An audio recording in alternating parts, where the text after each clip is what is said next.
Hey there, Giants. Ready for a great day in math? Okay, in our journals, we are on to the next blank page, and we are going to title it Subtract Fractions. We're going to put our date in the corner, and our investigative problem is going to be glued right here underneath the title. And don't worry, I'm going to stop the video in just a moment, and you'll get all caught up. Our first big note here is make like fractions. Okay, I think I'm going to cover this up so you don't get distracted. So let's get that far.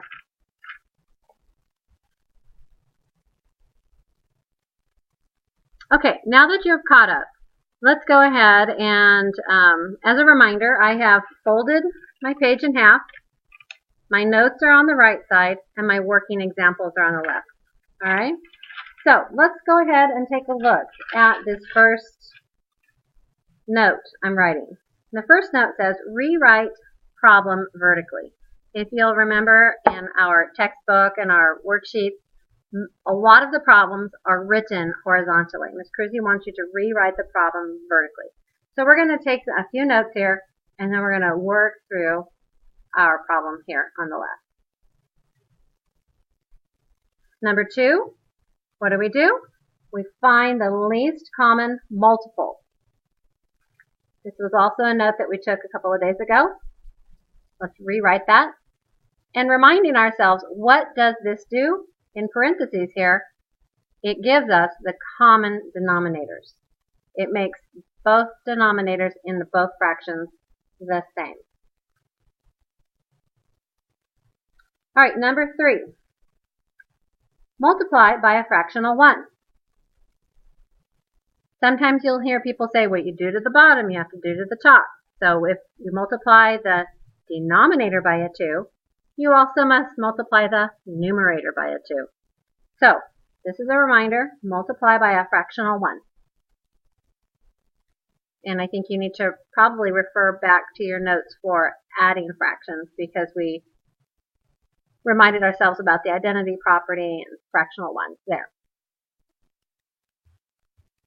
All right, and the fourth note is to simplify if necessary.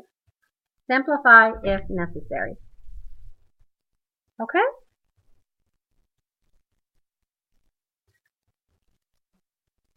All righty. Well, here we go. Are you ready? Let's read our problem.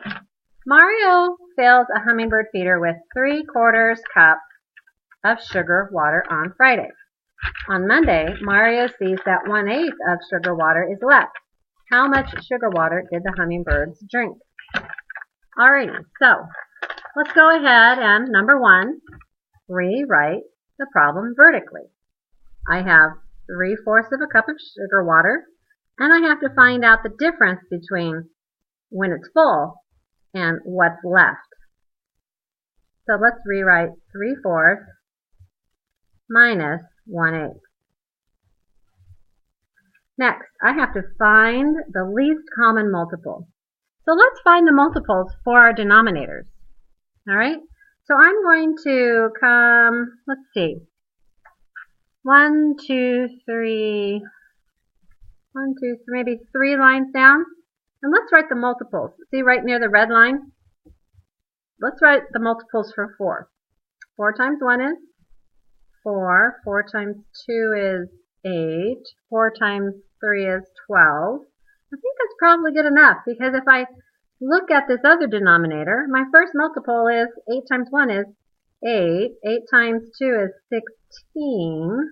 And I'm already noticing that I have a common denominator. 8 is my common denominator. It's the least common denominator.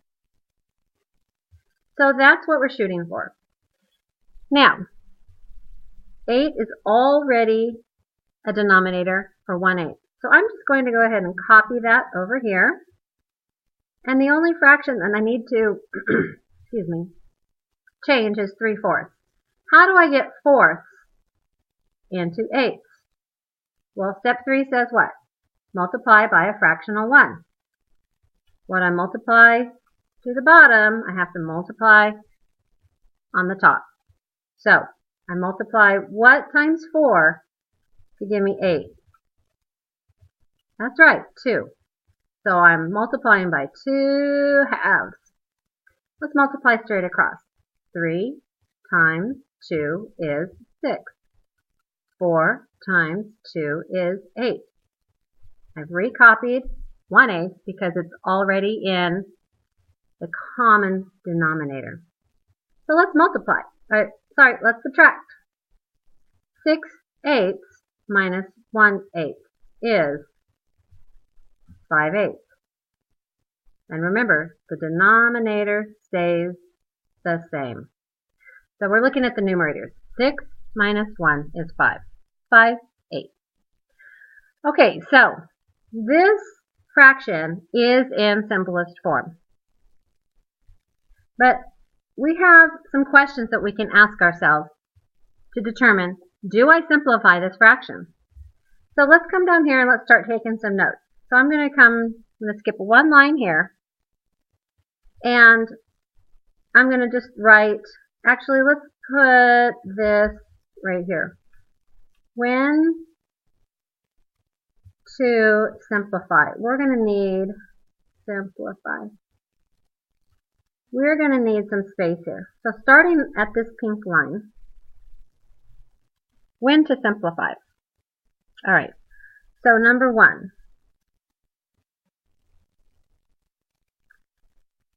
If the numerator and denominator share a common factor, I simplify. So I asked myself the question, do the numerator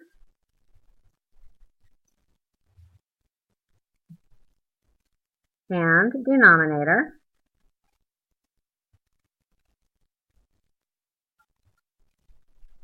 share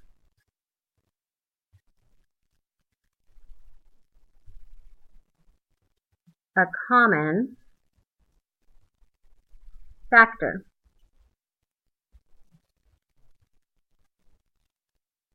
If yes, if your answer is yes, then by all means, simplify. Number 2.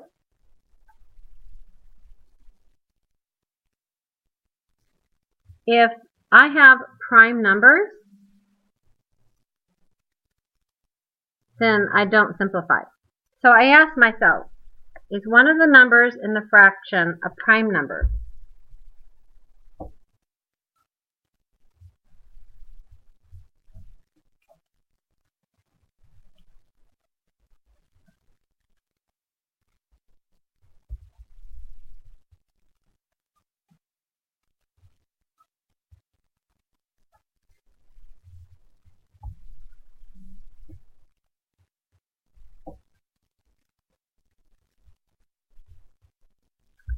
Okay, so if one of the numbers in the fraction is a prime number, and that prime number is not a factor of the other number, then the fraction is in simplest form. Like right here, 5 is a prime number, 8 is not a multiple of 5, so they do not share a factor. I'm done. Yep, it's just that easy. Another quick check to see if you need to simplify, and this is pretty fun, is that if the numerator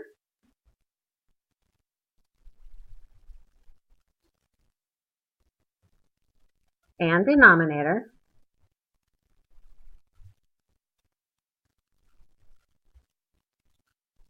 are consecutive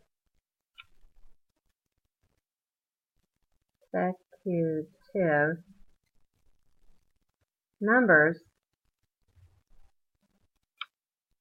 this is simplest form. Ooh, I'm going right to the corner there. Okay?